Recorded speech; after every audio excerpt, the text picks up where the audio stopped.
Hi friends, இன்றைக்கி November 16ஆம் தேதி. இன்றைக்கி சிறகடிக்க ஆசை சீரியலில் என்ன நடக்குது அப்படின்னு சொல்லிட்டு பார்க்கலாம். என்ன நடக்குது, என்னதாங்க நடக்குது அப்படின்ற மாதிரி தான் நம்மளுக்கு கேட்கணும் அப்படின்னு தோணுது. ஏன்னு பார்த்தீங்கன்னா, ஒரு கண்டென்ட்டை பிடிச்சிட்டா அதுலேருந்து வெளியில் வராமல் சுற்றி சுற்றி அதே கண்டென்ட்டை வச்சு மறுபடியும் ஒருத்தவங்களுக்கே கஷ்டம் கொடுக்குற மாதிரி இப்படியே கூட வாங்க சீரியல்லாம் எடுப்பீங்க. என்ன நடக்குதுன்னு சொல்லிட்டு பார்க்கலாம். நான் எதை சொல்ல வரேன்றதும் உங்கள் எல்லாருக்குமே புரிஞ்சிருக்கும். இப்போ பார்த்தீங்கன்னா, மீனா வந்து கஷ்டப்பட்டு உழைச்சி முன்னேறி கடனை கட்டணும்னு சொல்லிட்டு நினைக்கிறாங்க.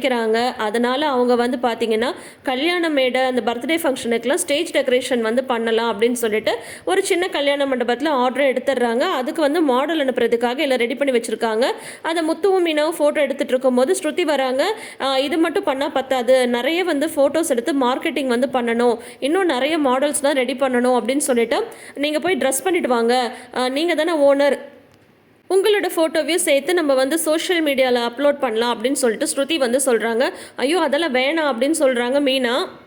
நான் சொல்கிற மாதிரி கேளுங்க, அப்போ தான் உங்களுக்கு வந்து நிறைய ஆர்டர்ஸ் வரும் அப்படின்னு சொல்லும்போது, இல்லைங்க என்கிட்ட புது புடவெல்லாம் அந்த மாதிரி ஃபோட்டோ எடுக்கிற மாதிரிலாம் இல்லை அப்படின்னதும், நான் இப்போ தான் ஷாப்பிங் போயிட்டு வந்தேன், நிறைய டிசைனர் சாரீஸ் வாங்கிட்டு வந்திருக்கேன், நீங்கள் வாங்க நீங்கள் அதில் ஒன்று கட்டிக்கோங்க அப்படின்றாங்க. ஐயோ வேணாம் மீனா அப்படின்றாங்க. உடனே முத்து திட்டுறாரு, பழகுரல் தான் இவ்வளோ தூரம் சொல்லுதில்ல, போய் கட்டிட்டு வாப்போ அப்படின்னு சொல்கிறாங்க. அதுக்கப்புறம் வந்து மீனாவை கூட்டிகிட்டு போய் ஸ்ருதி வந்து அழகாக ரெடி பண்ணி மீனாவை சூப்பராக கூட்டிகிட்டு வராங்க. அதை பார்த்துட்டு முத்து வந்து அப்படியே அசந்து போயிடுறாங்க. அப்படியே ஒரு மாடல் மாதிரியே இருக்காங்க.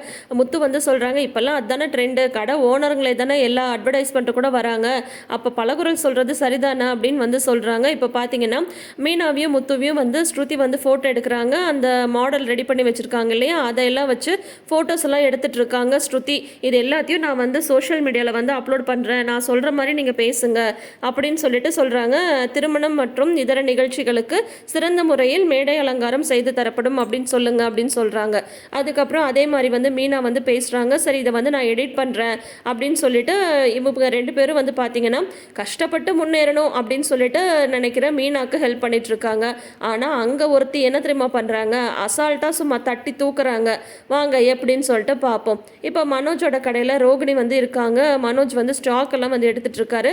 அப்போ வந்து சிட்டி வந்து கால் பண்ணுறாங்க ரோகிணிக்கு கால் பண்ணி, என்ன இன்னும் பணம் வந்து வரல அப்படின்னு சொல்லிட்டு கேட்குறாங்க. உடனே வந்து அதுக்கு பணம் நான் அனுப்புனா தானே வரும், பணம் அனுப்பியிருந்தால் ஆட்டோமேட்டிக்காக எனக்கும் தானே மெசேஜ் வந்திருக்கும் அப்படின்னு ரோகிணி வந்து சொல்கிறாங்க. என்ன ரோகிணி நக்கலாக இருக்கா, இங்கே இந்த பிஏவோட நிலைமை வந்து ரொம்ப மோசமாக போயிட்டுருக்கு. எனக்கு ஒன்றும் பிரச்சனை இல்லை, அவன் இறந்துட்டானா அவனோட பணத்தை கொண்டு வந்து உன் வீட்டுக்கு வெளியில் போட்டுட்டு நான் பாட்டிக்கு நான் போயிட்டே இருப்பேன், எனக்கும் அதுக்கும் வந்து சம்மந்தமே கிடையாது. ஆனால் அவன் வந்து இப்பயோ அப்பயோ இழுத்துட்ருக்கான், அதுதான் எனக்கு பெரிய தலைவலியாக இருக்குது. நீ சீக்கிரமாக பணத்தை அனுப்பிச்சேன்னா நான் வந்து சரின்னு சொல்லிட்டு அவனை ட்ரீட்மெண்ட்டுக்கு கூட்டிகிட்டு போவேன், இல்லைன்னா நான் சொன்னதை தான் செய்வேன் அப்படின்னு சொல்லிட்டு சிட்டி வந்து சொல்கிறாங்க. சரி அவசரப்படாத, நீ நினச்சதும் கேட்டதுக்கு நான் என்ன பணத்தை ரெடியாக வச்சுட்ருக்கேன் அப்படின்னது, இதெல்லாம் உனக்கு ஒரு விஷயமா ரோகிணி அப்படின்னு சொல்லிட்டு சிட்டி வந்து சொல்கிறாங்க. சரி விடு நான் பணத்தோட வரேன் அப்படின்ட்டு ரோகிணி வந்து ஃபோனை வைக்கிறாங்க. உடனே ஒரு ஐடியா வந்து அவங்களுக்கு வந்துடுது. மனோஜ்ட்டு வந்து ஒரு முக்கியமான கஸ்டமர் கால் பண்ணியிருக்காங்க, நான் போயிட்டு வந்தேன் அப்படின்னதும், இங்கேயே நம்ம கடையிலே வேலை இருக்குது, எங்கே போகிற அப்படின்னு சொல்லிட்டு கேட்குறாங்க. அப்போ என்னோட இதை வந்து நான் பார்க்க வேண்டாமா, என்னோட முக்கியமான கஸ்டமர்னு சொல்கிறேன்ல அப்படின்னு சொல்லிட்டு அங்கேருந்து கிளம்பி போகிறாங்க. அங்கே பார்த்தீங்கன்னா டான்ஸ் ஸ்கூலில் விஜயா வந்து டான்ஸ் சொல்லி கொடுத்துட்ருக்காங்க. இதில் அந்த மதன் ரதி அந்த பசங்க வேற வந்து பார்த்தீங்கன்னா விஜயா வந்து ஓவராக ஏற்றி வச்சு பேசி பயங்கரமாக ஐஸ் வச்சுட்ருக்காங்க. உங்களை மாதிரி எங்களுக்கு ஆட வரல, நீங்கள் சொல்லி கொடுக்குறது தான் கரெக்டாக இருக்குது, உங்களை மாதிரி எங்களுக்கு வந்து ஜதி வரல அப்படி இப்படின்னு சொல்லிட்டு விஜயாவுக்கு வந்து ஐஸ் வைக்கிறாங்க. அதனால விஜயாவுக்கு வந்து உச்சி குளிர்ந்து போயிடுது. அதுக்கப்புறம் சரின்னு சொல்லிட்டு பிரேக் விடுறாங்க, நீங்களாம் கிளம்புங்க, அப்புறம் வந்து மறுபடியும் கண்டினியூ பண்ணிக்கலாம் அப்படின்னு சொல்லவும், உடனே வந்து பாத்தியா என்னை வந்து இவங்களாம் எப்படி புகழ்ந்து பேசுகிறாங்கன்னு, என் ஸ்டூடெண்ட்ஸ்க்கு தான் என்னோட அருமை தெரியுது, என் வீட்டில் இருக்கிறவங்க யாருக்கும் என்னோட அருமையே தெரியல அப்படின்னு சொல்கிறாங்க. சும்மாவா டான்ஸ்ன்னு வந்துட்டா நீ தான் சந்திரமுகியாக மாறிடுவி அப்படின்னதும், அப்படின்னா என்ன பேயின்னு சொல்கிறியா அப்படின்றாங்க. சச்சா அப்படி சொல்லலை, அந்தளவு சூப்பராக ஆடுவல்ல அதை தான் சொல்கிறேன் அப்படின்னு சொல்கிறாங்க. இவங்க இதெல்லாம் பேசிகிட்டு இருக்கும்போது பார்த்தீங்கன்னா கரெக்டாக அந்த பசங்க வந்து வெளியில் வராங்க. அந்த மதன் ரதி வந்து வெளியில் வராங்க. அப்போ ரோகிணி வந்து வராங்க. வாங்க மேடம், மாஸ்டர் பார்க்க வந்தீங்களா, உள்ளதாக இருக்காங்க அப்படின்னு சொல்கிறாங்க. அவங்க வந்து அப்படியே பேசாமல் போயிடுறாங்க.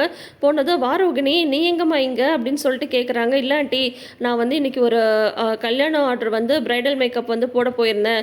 அது வந்து பார்த்தீங்கன்னா அங்கே இருந்தவங்களுக்கு வந்து என்னோடய மேக்கப் வந்து ரொம்ப பிடிச்சி போச்சு.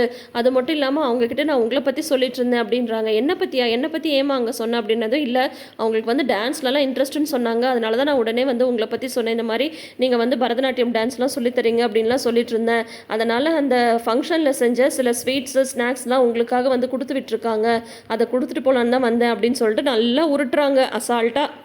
அதில் பார்த்தீங்கன்னா இந்த பானிபூரி, பேல்பூரி இந்த மாதிரி ஐட்டம்ஸ்லாம் இருக்குது. பாதாம் அல்வா இதெல்லாம் இருக்குது. ஆஹா, இதெல்லாம் சாப்பிட்டு எவ்வளோ நாள் ஆச்சு, எனக்கு இதெல்லாம் பிடிக்கும்னு உனக்கு எப்படி ரோகிணி தெரியும் அப்படின்னு சொல்லிட்டு கேட்குறாங்க. உங்களை பற்றி எனக்கு தெரியாதா ஆண்டி, உங்களை பற்றி எனக்கு தானே நல்லா தெரியும் அப்படின்னு சொல்லிட்டு ரோகிணி வந்து சொல்கிறாங்க. பாத்தியா, என் வீட்டில் இருக்கிற மருமகளையே எனக்கு வந்து ரொம்ப பிடிச்ச மருமக வந்து ரோகிணி தான். அது மட்டும் இல்லை, என்னை புரிஞ்சு நடந்துக்கிறவளும் அவள் தான்.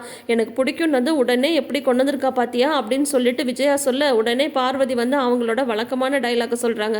சும்மா வா, நான் தேடி கொடுத்த மருமகளாச்சே அப்படின்னு சொல்லிட்டு சொல்கிறாங்க பார்வதி. சரி சரி வா, அவள் வந்து எல்லாத்தையும் கொண்டு வந்திருக்கா, நம்ம போய் சாப்பிட்லாம் அப்படின்னு சொல்லிட்டு போய் உட்காந்து சாப்பிட்றாங்க. ஆஹா ஓஹோன்னு ரசிச்சு ருசிச்சு உடனே ரோகிணி வந்து ஒரு ஃபோன் வந்த மாதிரி அப்படியே வந்து ட்ராமா போடுறாங்க. மேடம் சொல்லுங்கள் மேடம், நீங்கள் பேசுகிறது சரியாக கேட்கல, இருங்க நான் மாடிக்கு வரேன் அப்படின்னு சொல்லிட்டு உடனே மாடிக்கு அப்படியே பேசிக்கிட்டே போகிறாங்க. இவங்க வந்து பார்த்தீங்கன்னா மும்முரமாக அந்த ஸ்நாக்ஸ் சாப்பிட்றதுலே இருக்காங்க. ரோகிணி வந்து மேலே போகிறத கூட அவங்க அவ்வளோவா கவனிக்கவே இல்லை. ரோகிணி நேராக ஃபோன் பேசுகிற மாதிரி போயிட்டு பார்வதியோட பெட்ரூம்லேருந்து அந்த சாவியை அழகாக எடுத்து அதிலிருந்து அந்த பணம் இருக்கு இல்லையா 2 லட்ச ரூபாய், அதை வந்து டக்குன்னு எடுத்து அப்படியே அசால்ட்டாக ஹேண்ட்பேக்கில் வந்து போட்டுடுறாங்க. ஒரு பயமோ பதட்டமோ ஒன்றுமே இல்லை அந்த பொண்ணுக்கிட்ட.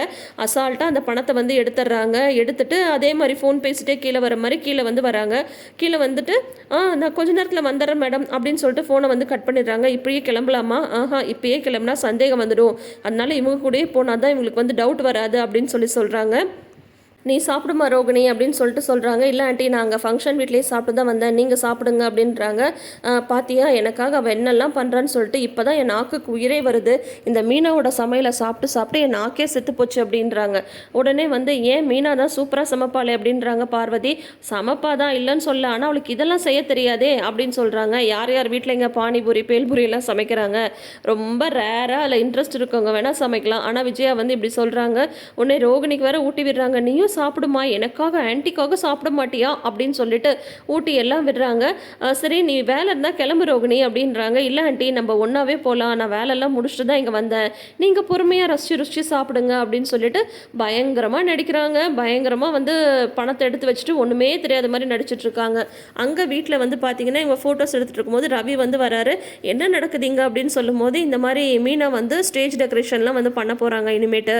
இப்போ அவங்களுக்கு ஒரு ஆர்டரும் வந்திருக்கு. அதுக்காக தான் வந்து அவங்க ஃபோட்டோஸ் எல்லாம் வந்து சோஷியல் மீடியாவில் அப்லோட் பண்ணால் இன்னும் நிறைய ஆர்டர்ஸ் வரும், அதுக்கெல்லாம் எடுத்துகிட்டு இருக்கோம் அப்படின்ட்டு ஸ்ருதி வந்து சொல்கிறாங்க.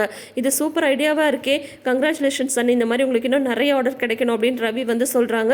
அதுக்கப்புறம் போது ரவி, இவங்க 2 பேரும் சேர்ந்து என்ன வந்து பயங்கரமாக கிண்டல் பண்ணிட்டு இருக்காங்க. நான் போய் ட்ரெஸ் சேஞ்ச் பண்ணுறேன் அப்படின்னது. இல்லை இன்னும் கொஞ்சம் ஃபோட்டோஸ் எடுக்கலாம், நீங்கள் நில்லுங்க அப்படின்னு சொல்லிட்டு சொல்கிறாங்க. நான் சொன்ன மாதிரி கேட் வாக் நடந்துவாங்க அப்படின்லாம் வந்து சொல்கிறாங்க. ஐயோ எனக்கு அதெல்லாம் வராது ஸ்ருதி, சொன்னால் கேளுங்க அப்படிங்கிறதும் நான் பண்ணுற மாதிரியே பண்ணுங்க அப்படின்னு சொல்லிட்டு அவங்க சில இதெல்லாம் நடந்தெல்லாம் காட்டுறாங்க. சில போசஸ்லாம் கொடுக்குறாங்க. அதே மாதிரி மீனாவும் செய்கிறாங்க. இதில் நடுவில் வந்து மீனா முத்து ரொமான்ஸ் வேறு, அவங்க 2 பேரையும் ஃபோட்டோ எடுக்கிறாங்க ஸ்ருதி. இந்த மாதிரி வந்து ஹாப்பியாக இங்கே வந்து போயிட்டுருக்கும் போது மனோஜ், ரோகிணி, விஜயா 3 பேரும் மாடி ஏறி வராங்க. அப்போ வந்து இந்த மாதிரி வடநாட்டு சாப்பாடு சாப்பிட்டு எவ்வளோ நாள் ஆகுது, நான் திருப்தியாக அங்கேயே சாப்பிட்டேன், தேங்க்ஸ் ரோகிணி அப்படின்னதும், எனக்கே நீ கொண்டு வரல, அம்மாவுக்கு மட்டும் ஏன் கொண்டு வந்த அப்படின்றாரு மனோஜ். நானே வேலை நடக்கணும்னு தான் போனேன் அப்படின்றாங்க. வேலை நடக்கணுமா, என்ன வேலை அப்படின்றாங்க விஜயா. இல்லை ஆண்டி, நான் மேக்கப் போன இடத்துல தானே உங்களுக்காக எடுத்துகிட்டு வந்தேன், அதை வந்து சொன்னேன் அப்படின்றாங்க. இனிமேல் எது எடுத்துகிட்டு வந்தாலும் எனக்கும் சேர்த்து எடுத்துகிட்டு வா, புரியுதா அப்படின்றாரு மனோஜ். சரி சரி போ அப்படின்றாங்க. ஃபஸ்ட்டு மனோஜ் தான் வராங்க. அப்போ வந்து முந்தானே இந்த மாதிரி பிடிச்சிக்கிட்டு ஒரு போஸ் வந்து கொடுத்துட்ருக்காங்க மீனா. அது வந்து முத்து வந்து அதில் வந்து மறைஞ்சிட்ருக்காரு. அதாவது அந்த போஸுக்காக அவர் அங்கே அப்படி நின்றுட்டுருக்காங்க. அதை பார்த்துட்டு மனோஜ் வந்து திருன்னு முழிக்க, அம்மா இங்கே பாருமா, யாரோ நம்ம வீட்டில் புடவையை பிடிச்சிட்டு நின்றுட்டுருக்காங்க அப்படின்னு சொல்ல, உடனே விஜயாவும் ரோகிணி வந்து பார்க்க, முத்து வந்து இப்படி எட்டி பார்க்க அப்படியே வந்து தொடரும் போட்டுறாங்க. அடுத்த வாரம்னு காட்டுறாங்க. நம்ம எதிர்பார்த்த ஒரு விஷயந்தான். பார்வதி வந்து பீரோவை திறந்து பார்க்குறாங்க. அந்த கபோர்டில் வந்து பணம் வந்து இல்லை. விஜயாட்ட வந்து இந்த மாதிரி பணத்தை காணும் அப்படின்னு சொன்னது, என்ன சொல்கிற நீ அப்படின்னு சொல்லிட்டு விஜயா வந்து நினச்சி பார்க்குறாங்க. அப்பன்னு பார்த்து மீனா வந்து பார்வதி வீட்டுக்கு வந்துட்டு போயிருக்காங்க போல். அது மட்டும் இல்லாமல் அவங்க கபோர்டில் வந்து ஏதோ துணியெல்லாம் எடுத்து வச்சுருக்காங்க. ஸோ உடனே விஜயா வந்து சொல்கிறாங்க, அந்த மீனா தானே இங்கே வந்து துணியெல்லாம் எடுத்து வச்சா அப்படின்னதும், ஆமாம் அதுக்கு என்ன இப்போ அப்படின்றாங்க பார்வதி. அப்போ பணத்தை வந்து அவள் தான் எடுத்துருக்கணும் அப்படின்றாங்க. ஐயோ விஜயா, அவள் மருமக அப்படின்னு சொல்கிறாங்க. அவளெல்லாம் என் மருமகனே சொல்லாது, அந்த குடும்பமே திருட்டு குடும்பம், இந்த பணத்தை அவள் தான் எடுத்துருக்கணும் அப்படின்னு சொல்லிட்டு நம்ம எல்லாரும் எதிர்பார்த்த மாதிரி இந்த 2 லட்ச ரூபா பணப்பழி வந்து இப்போ மீனா மேலே போய் விழுது. கரெக்டாக அன்னைக்குன்னு பார்த்தா மீனா வந்து பார்வதி வீட்டுக்கு வரணும். பாருங்க எப்படி இந்த டைரக்டர் வந்து ரோகிணிக்கு சாதகமாக கதையை கொண்டு போவது எப்படி அப்படின்ற விஷயத்தை யோசிக்கிறதுக்காகவே தனியாக ரூம் போட்டு யோசிக்கிறாருன்னு நினைக்கிறேன். ஸோ பார்க்கலாம் இப்போ அடுத்த வாரம் என்ன நடக்க போகுதுன்னு கிட்டத்தட்ட நம்ம எல்லாருமே கெஸ் பண்ணியிருப்போம் இல்லையா? ஸோ தொடர்ந்து அப்டேட்ஸ்க்கு நம்ம சேனல் சப்ஸ்கிரைப் பண்ணிக்கோங்க. நோட்டிஃபிகேஷன் பெல் ஐகானில் ஆல் சிம்பிள் கிளிக் பண்ணிக்கோங்க. தேங்க்யூ.